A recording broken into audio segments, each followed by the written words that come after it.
Saya sudah sampai ke tingkat meyakini kalau ada seorang muslim di zaman sekarang tahu berita tentang Ardul Mubarakah ini, tentang Gaza ini, membiarkan hari demi hari berlalu tanpa mendoakan mereka, berdosa orang ini. Kenapa? Karena Nabi SAW bersabda, Man lam yahtam bi amril muslimina falaysa minhum. Barang siapa nggak punya kepedulian dengan umat Islam lainnya, apalagi yang sedang menderita, maka dia bukan golongan dari umat Islam. Nabi pernah mengirim 70 orang sahabat, semuanya hafal 30 juz Al-Quran, kepada satu kampung musyrik yang minta dikirim untuk diajarkan Islam. Tiba-tiba di tengah jalan mereka dibantai, Pak. Apa yang Nabi kerjakan? Nabi setiap sholat 5 waktu, di rakaat terakhir baca kunut nazilah untuk kehancuran kaum yang telah membunuh para sahabat itu. Padahal mereka dibunuh cuma sekali. Sementara saudara kita di Gaza sudah dibunuh berbulan-bulan. Sampai hari ini pun pembunuhan masih terjadi, Pak. Lalu kita biarkan diri kita berlalu tanpa mendoakan mereka. Doa itu gratis. Lain halnya kita kirim dana ke mereka. Bagus kalau bisa kita kirim dana, tapi pastikan dana kita sampai kepada mereka.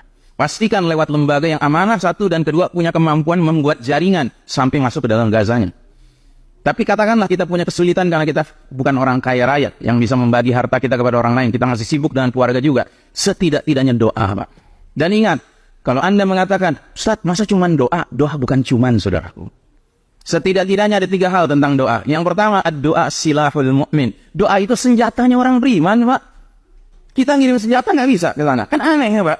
Kok bisa-bisanya negara kafir terkutuk Israel dibantu sama sekutu-sekutu kafirnya Amerika, Inggris, Prancis, Jerman. Mereka terang-terangan, Pak, lewat media massa mereka umumkan. Mereka kirim pasukan, mereka kirim senjata ke sana, Pak. Tapi kok nggak ada pemerintahan negeri Arab, pemerintahan negeri Muslim kirim senjata, kirim pasukan ke sana? Aneh sekali, kan? Aneh sekali.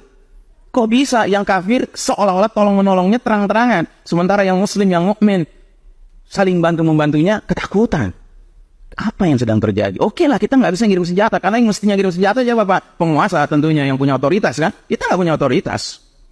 Tapi kita bisa kirim senjata berupa doa, Pak. Makanya kalau bapak-bapak melihat anak bapak nakal, sederhana, Pak. Bilang sama istri, ibunya anak itu, bangun tengah malam, doa. Minta anak itu jadi anak soleh. Percayalah, doa seorang ibu itu kayak panah yang melesat, pasti tepat sasaran. Karena Allah Ta'ala tidak ada batas antara seorang ibu kandung dengan anaknya, ya, ketika dia berdoa minta kepada Allah agar anaknya menjadi anak yang soleh.